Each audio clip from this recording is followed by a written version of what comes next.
ओम कृष्णाय वासुदेवाय हरये परमात्मने प्रणतः क्लेशनाशाय गोविंदाय नमो नमः। द्वारका नगरी का शांत वातावरण है। सूर्यास्त का समय है और समुद्र की लहरें धीरे धीरे किनारों से टकरा रही हैं। भगवान श्री कृष्ण एक ऊंचे स्वर्ण सिंहासन पर विराजमान हैं। उनके मुख पर एक अलौकिक मुस्कान है, परंतु उनकी आंखों में आज एक विशेष गंभीरता है। उनके सामने अर्जुन और कुछ अन्य जिज्ञासु बैठे हैं। अर्जुन ने प्रश्न किया है, हे माधव, संसार में हम देखते हैं कि अधर्मी लोग फल फूल रहे हैं, वे पाप करते हैं और फिर भी सुखी दिखते हैं। क्या ईश्वर उनके पापों को नहीं देखता? और जब पाप का घड़ा भर जाता है तो उस मनुष्य की क्या स्थिति होती है? उसे क्या क्या भुगतना पड़ता है? भगवान श्री कृष्ण अपनी बांसुरी को कमर में बांधते हैं, अपनी रेशमी पीतांबरी को ठीक करते हैं और गंभीर स्वर में बोलना शुरू करते हैं। हे पार्थ, तुम जो देख रहे हो वो केवल सत्य का एक अंश है। संसार की चकाचौंध में डूबा हुआ मनुष्य अक्सर ये भूल जाता है कि समय कभी थमता नहीं। काल के चक्र में हर एक कर्म अंकित हो रहा है। तुम पूछते हो कि पाप का घड़ा भरने के बाद क्या होता है? तो सुनो, आज मैं तुम्हें एक प्राचीन कथा सुनाता हूं जो तुम्हें ये समझाएगी कि ईश्वर की लाठी बेआवाज होती है, पर जब पड़ती है तो उसका प्रभाव जन्म जन्मांतर तक रहता है। ये कथा है राजा दुर्धर्ष की। एक ऐसा राजा जिसके पास वैभव की कमी नहीं थी, बल की कमी नहीं थी और न ही राज्य की सीमा की, किंतु उसके भीतर एक चीज की कमी थी, धर्म की। हजारों वर्ष पूर्व आर्यावर्त के एक कोने में लोहितपुर नाम का एक अत्यंत समृद्ध राज्य था। वहां का राजा था दुर्धर्ष। नाम के अनुरूप ही वो अत्यंत कठोर और अजेय था। उसकी सेना विशाल थी, उसके महल के स्तंभों पर हीरे जड़े थे। प्रजा प्रारंभ में उसे वीर मानती थी, किंतु धीरे धीरे उसके भीतर का अहंकार जागने लगा। पाप का घड़ा एक दिन में नहीं भरता अर्जुन, इसकी शुरुआत एक छोटी सी बूंद से होती है। दुर्धर्ष ने सबसे पहले अपने दरबार से उन मंत्रियों को बाहर निकाला जो उसे सत्य की राह दिखाते थे। उसने चाटुकारों को जगह दी जो दिन रात उसकी झूठी प्रशंसा करते थे। जब मनुष्य सत्य सुनना बंद कर देता है, समझ लो कि उसके पाप का घड़ा भरने की पहली प्रक्रिया शुरू हो गई है। दुर्धर्ष ने अपनी सुख सुविधाओं के लिए प्रजा पर कर का बोझ बढ़ा दिया। किसान अपनी मेहनत की कमाई उसे सौंप देते और खुद भूखे पेट सोते। जब कोई वृद्ध या असहाय व्यक्ति उससे न्याय मांगने आता तो वो उसका उपहास करता। उसे लगता था कि वो स्वयं ईश्वर है।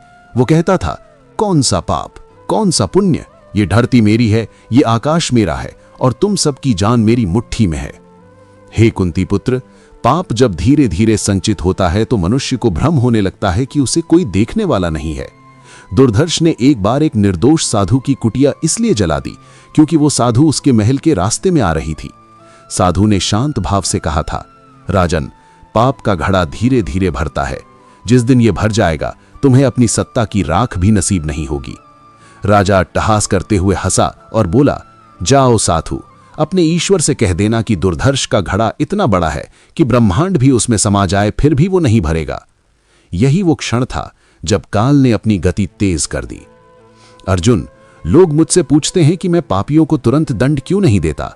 मैं उन्हें अवसर देता हूं। जैसे एक पिता अपने पुत्र को सुधरने का 100 अवसर देता है, वैसे ही ये प्रकृति हर पापी को 100 बार संभलने का मौका देती है।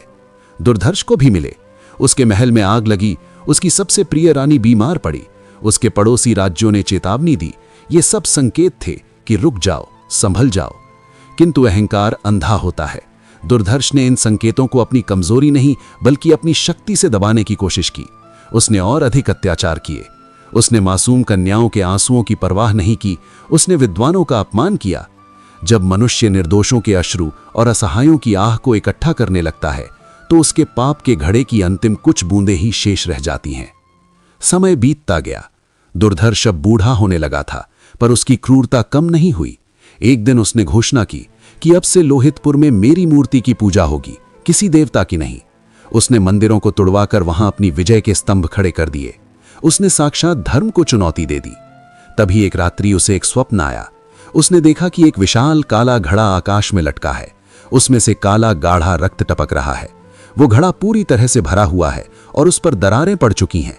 उस घड़े पर राजा दुर्धर्ष का नाम लिखा था। वो डर कर जाग गया। उसने अपने राज ज्योतिषी को बुलाया और स्वप्न का अर्थ पूछा। ज्योतिषी ने कांपते हुए कहा, महाराज, ये आपके कर्मों का फल है। घड़ा भर चुका है, अब हिसाब का समय आ गया है। क्रोधित राजा ने उसी क्षण उस ज्योतिषी को कारागार में डाल दिया। उसे लगा कि ज्योतिषी को सजा देकर वो अपनी नियति बदल लेगा। पर हे पार्थ, क्या कोई सागर की लहरों को मुट्ठी में कैद कर सकता है? क्या कोई ढलते हुए सूरज को रोक सकता है? नहीं। पाप का घड़ा भरने के बाद जो सबसे पहली चीज इंसान खोता है वो है उसकी बुद्धि। विनाशकाले विपरीत बुद्धि। जब नाश समीप आता है तो विवेक मर जाता है। राजा दुर्धर्ष ने वही किया जो उसके विनाश का कारण बनने वाला था। अब तुम पूछोगे अर्जुन कि जब घड़ा भर गया तो उसे क्या भुगतना पड़ा? क्या उसे मृत्यु मिली? क्या उसे नरक मिला? मृत्यु तो बहुत छोटी सजा है पार्थ। असली दंड तो वो होता है जिसे मनुष्य जीवित रहते हुए तिल तिल करके भोगता है। दुर्धर्ष के साथ जो हुआ वो सुनकर तुम्हारी रूह कांप जाएगी। वो सजा केवल उसके शरीर को नहीं, उसकी आत्मा को दी गई थी। भगवान श्री कृष्ण मुस्कुराते हैं और अर्जुन की ओर देखते हैं। अर्जुन के चेहरे पर जिज्ञासा और भय का मिश्रण है। हे अर्जुन, अब मैं तुम्हें बताऊंगा कि कैसे एक एक करके दुर्धर्ष की शक्तियां छीनी गईं, कैसे उसके अपने ही उसके शत्रु बन गए और अंत में उसे वो क्या देखना पड़ा जिसकी कल्पना मात्र से पत्थर का दिल भी पिघल जाए। पाप का घड़ा जब फूटता है तो उसकी आवाज नहीं होती, पर उसकी गूंज 7 जन्मों तक पीछा करती है। हे पार्थ, अब ध्यान मग्न होकर सुनो। जब मनुष्य के पाप का घड़ा पूरी तरह भर जाता है तो आकाश से कोई बिजली तुरंत नहीं गिरती, बल्कि सबसे पहले उस मनुष्य के भीतर का शांति और विवेक समाप्त हो जाता है। राजा दुर्धर्ष के साथ भी यही हुआ। ज्योतिषी की उस भविष्यवाणी ने उसके अहंकार को चोट पहुंचाई थी, लेकिन उसके भीतर एक अनजाना भय पैदा कर दिया था। वो भय जो किसी शत्रु की सेना से नहीं बल्कि अपनी ही परछाई से लगने लगता है। महल की उन ऊंची दीवारों के पीछे जहां कभी उत्सव होते थे, अब सन्नाटा पसरने लगा था। दुर्धर्ष को अब नींद नहीं आती थी। उसे लगता था कि महल के हर कोने में, हर खंभे के पीछे वही वृद्ध साधु खड़ा है जिसकी कुटिया उसने जलाई थी। उसे हवाओं में उन विधवाओं के विलाप सुनाई देते थे जिनके पतियों को उसने युद्ध की अग्नि में झोंक दिया था। पार्थ, जब पाप का घड़ा भर जाता है तो अपराधी को सबसे बड़ी सजा उसका अपना मस्तिष्क देने लगता है। दुर्धर्ष जब भोजन करने बैठता तो उसे स्वादिष्ट पकवानों में से रक्त की गंध आने लगती। वो चिल्लाकर थाली फेंक देता और रसोइयों को मृत्यु दंड दे देता। एक निर्दोष की हत्या दूसरे पाप को जन्म देती और घड़ा और भी अधिक भारी होता जाता। उसे प्यास लगती, पर जल पीते ही वो उसे कड़वा महसूस होता। ये प्रकृति का संकेत था कि जिस भूमि का उसने अपमान किया है, अब वो भूमि उसे पोषण देना बंद कर रही है। पाप का दूसरा प्रहार मनुष्य के संबंधों पर होता है। दुर्धर्ष का एक पुत्र था, राजकुमार विक्रम। वो अपने पिता के ही पद चिन्हों पर चल रहा था, बल्कि उससे भी 2 कदम आगे था। जिस अहंकार को दुर्धर्ष ने पाला था, वही अहंकार उसके पुत्र में उसके विरुद्ध खड़ा हो गया। एक दिन दरबार में भरे समाज के सामने राजकुमार विक्रम ने अपने ही पिता के सिंहासन पर दावा ठोक दिया। उसने कहा, पिताजी, अब आप वृद्ध और दुर्बल हो चुके हैं। ये राज्य शक्ति का है और शक्ति अब मेरे पास है। दुर्धर्ष स्तब्ध रह गया। जिस पुत्र के लिए उसने अधर्म की सीढ़ियां चढ़ी थीं, वही पुत्र आज उसे सत्ता से बेदखल करने पर उतारू था। यही तो पाप की नियति है अर्जुन। जो विष तुम दूसरों के लिए बोते हो, वही विष एक दिन तुम्हारे अपने ही तुम्हें पिलाते हैं। पिता और पुत्र के बीच युद्ध छिड़ गया। लोहितपुर की सड़कों पर अपनों का ही रक्त बहने लगा। दुर्धर्ष को अब समझ आने लगा था कि उसने जिसे अपना साम्राज्य समझा था, वो तो रेत का महल था जो एक लहर में ढहने वाला है। इतना ही नहीं पार्थ, जब राजा पापी होता है तो उसका प्रभाव पूरी सृष्टि पर पड़ता है। लोहितपुर में 7 वर्षों से वर्षा नहीं हुई। धरती फट गई, कुएं सूख गए, पशु पक्षी राज्य छोड़कर जाने लगे। प्रजा त्राही त्राही कर उठी। जिस प्रजा ने कभी राजा को भगवान माना था, वही प्रजा अब राजमहल के बाहर खड़े होकर राजा को श्राप देने लगी। दुर्धर्ष ने अपनी सेना को आदेश दिया कि जो भी विद्रोह करे उसे मार दिया जाए। महल के बाहर लाशों के ढेर लग गए। दुर्गंध इतनी बढ़ गई कि महल में रहना दूभर हो गया। लेकिन विडंबना देखो, दुर्धर्ष का अहंकार अब भी उसे झुकने नहीं दे रहा था। वो अपनी अंतिम सांस तक ये मानने को तैयार नहीं था कि उसने कुछ गलत किया है। वो कहता था, ये सब संयोग है, मैं राजा हूं, मैं नियति को बदल दूंगा। एक अंधेरी अमावस की रात थी। दुर्धर्ष अपने कक्ष में अकेला था। अचानक उसे महसूस हुआ कि कमरे का तापमान बर्फ जैसा ठंडा हो गया है। उसने अपनी आंखें खोलीं और देखा कि उसके पलंग के ठीक सामने वही काला घड़ा हवा में तैर रहा है जो उसने स्वप्न में देखा था। परंतु इस बार वो स्वप्न नहीं था। घड़े में से कालिक टपक रही थी और वो फर्श पर गिरते ही जलने लगती थी। घड़े के भीतर से हजारों चीखें सुनाई दे रही थीं, उन लोगों की चीखें जिन्हें दुर्धर्ष ने प्रताड़ित किया था। घड़ा अब हिल रहा था, मानो वो फटने ही वाला है। दुर्धर्ष कांपने लगा। उसने अपनी तलवार निकाली और उस घड़े पर प्रहार किया, पर तलवार घड़े के आर पार निकल गई जैसे वो कोई छाया हो। तभी एक आकाशवाणी हुई, हे अभिमानी दुर्धर्ष, तेरा समय समाप्त हुआ। तूने समझा था कि ईश्वर सो रहा है, तूने समझा था कि निर्दोषों के आंसू पानी है। देख, ये आंसू ही अब तेजाब बनकर तेरे साम्राज्य को निगल जाएंगे। तेरा घड़ा भर चुका है और अब इसके फूटने का समय आ गया है। तुझे वो भुगतना होगा जो किसी नर्क में भी संभव नहीं है। दुर्धर्ष पागलों की तरह महल में भागने लगा। वो चिल्ला रहा था, पर उसकी आवाज सुनने वाला कोई नहीं था। उसके अंगरक्षक, उसके सेवक, यहां तक कि उसकी रानियां भी उसे छोड़कर भाग चुकी थीं। वो अकेला था, अपने पापों के साथ, अपनी यादों के साथ और उस अदृश्य घड़े के साथ जो पल पल उसके सिर पर मंडरा रहा था। अगली सुबह जब सूरज उगा तो दुर्धर्ष का शरीर पूरी तरह से बदल चुका था। उसके शरीर पर ऐसे घाव उभर आए थे जिनसे निरंतर मवाद और रक्त बह रहा था। कोई भी औषधि उस पर काम नहीं कर रही थी। वेदना इतनी तीव्र थी कि वो चीखता तो उसकी आवाज पूरे नगर में गूंजती, पर किसी के मन में उसके लिए दया नहीं आई। हे अर्जुन, यही वो स्थिति है जिसे जीवित प्रेत कहा जाता है। वो मरना चाहता था, पर मृत्यु उसे स्वीकार नहीं कर रही थी। पाप का घड़ा भरने के बाद यमराज भी तब तक द्वार नहीं खोलते जब तक आत्मा अपने कर्मों की आग में पूरी तरह जल न जाए। वो महलों के मखमली बिस्तरों पर लेटा रहता, पर उसे चुभन ऐसी होती जैसे वो कांटों पर लेटा हो। उसे प्यास लगती, पर पानी पीते ही उसका गला जलने लगता। उसे भूख लगती, पर अन्न का हर दाना पत्थर जैसा कठोर हो जाता। उसके पास स्वर्ण के पहाड़ थे, पर वो एक मुट्ठी अनाज के लिए तरसने लगा। अंत में अपनी असहनीय पीड़ा से तंग आकर वो राजा, जिसने पूरी दुनिया को जीतने का सपना देखा था, एक फटे हुए वस्त्र में महल से भाग निकला। वो सड़कों पर रेंगने लगा। लोग उसे देखकर पत्थर मारते, उसे धिक्कारते। वो उसी साधु की राख में जाकर गिर पड़ा जिसकी कुटिया उसने जलाई थी। वहां बैठकर उसने पहली बार आकाश की ओर देखा और चिल्लाया, कहाँ है वो ईश्वर? क्यों नहीं मार देता मुझे? तभी उसे बोध हुआ, अर्जुन, ईश्वर मारता नहीं है। ईश्वर केवल हमारे कर्मों का दर्पण हमारे सामने रख देता है। दुर्धर्ष का पतन अभी पूरा नहीं हुआ था। अभी तो उसे वो देखना बाकी था जो उसके पापों का अंतिम और सबसे भयानक परिणाम था। उसके साम्राज्य का अंत, उसके वंश का विनाश और उसकी आत्मा का चिरकाल के लिए अंधकार में खो जाना, ये सब अभी शेष था। पार्थ, क्या तुम देख पा रहे हो? पाप का घड़ा जब भरता है तो वो केवल व्यक्ति को नहीं, उसके अस्तित्व की हर जड़ को उखाड़ फेंकता है। अभी इस कथा का सबसे भयानक मोड़ आना बाकी है। अब तुम जानोगे कि कैसे उस घड़े के फूटने से पूरा लोहितपुर राख बन गया और दुर्धर्ष की आत्मा का क्या हश्र हुआ।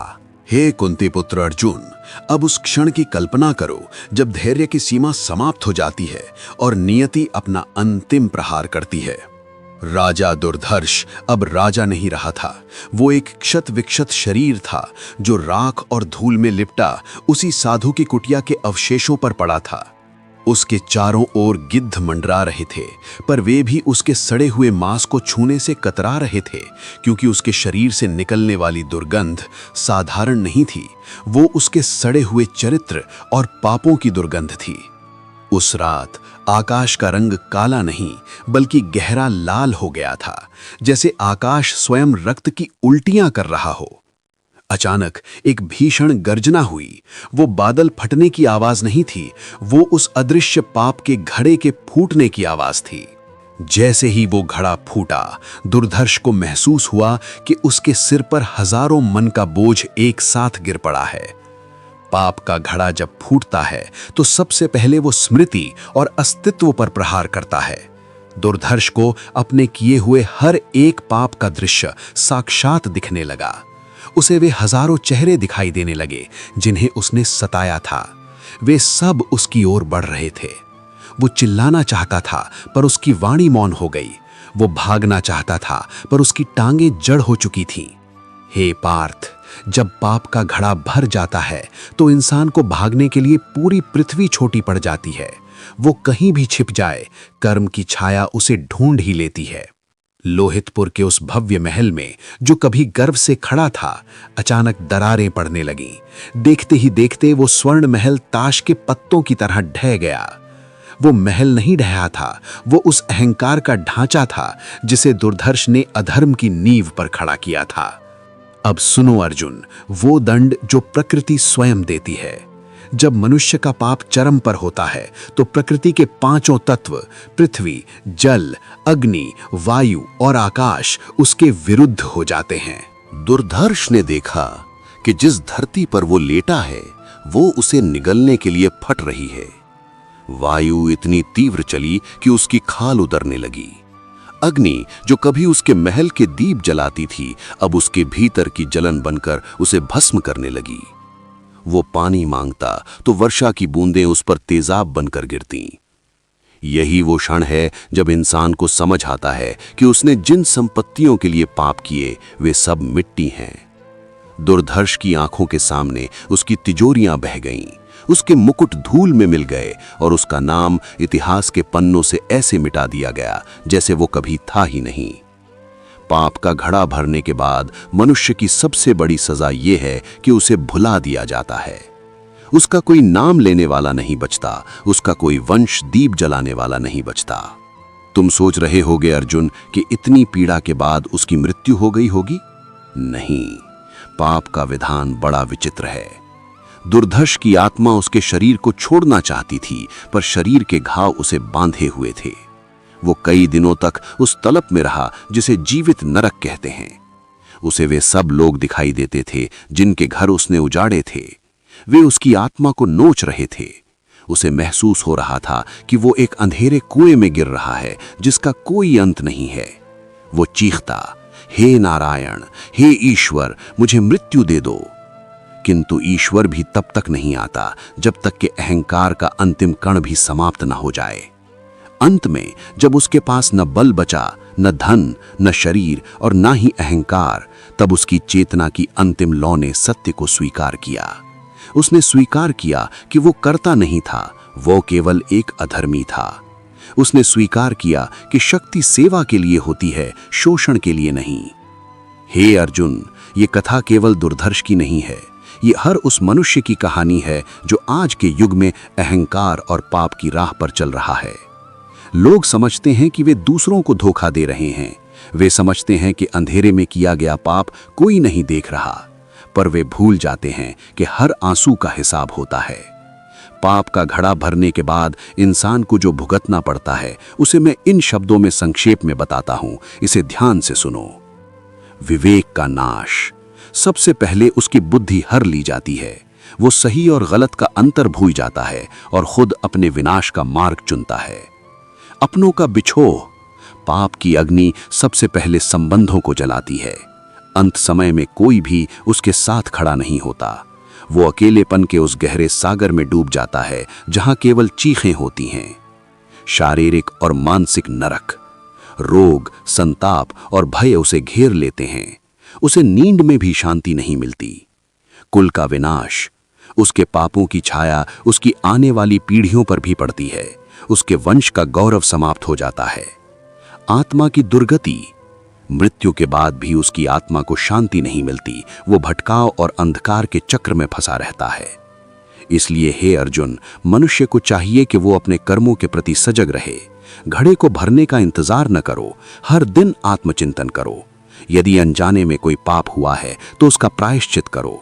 दान, सेवा और धर्म ही वे शस्त्र हैं जो पाप के घड़े को भरने से रोक सकते हैं।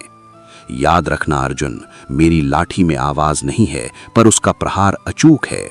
मैं अवसर देता हूँ, मैं चेतावनी देता हूँ, पर जब घड़ा भर जाता है तो फिर मैं केवल काल बनकर आता हूँ। और काल जब आता है तो वो न राजा देखता है न रंग, वो केवल कर्म देखता है। लोहितपुर की वो भूमि आज भी गवाह है, वहां की मिट्टी आज भी लाल है, वहां का सन्नाटा आज भी उन लोगों को डराता है जो धर्म का मार्ग छोड़ते हैं। दुर्धर्ष मर गया, पर उसका अंत एक सीख बन गया। तो हे अर्जुन, उठो, अपने गांडीव को उठाओ और धर्म की स्थापना के लिए युद्ध करो, क्योंकि यदि तुम आज चुप रहे तो आने वाले समय में पाप के घड़े इतनी तेजी से भरेंगे कि ये पूरी सृष्टि तबाही की ओर बढ़ जाएगी। अधर्म को रोकना ही सबसे बड़ा धर्म है।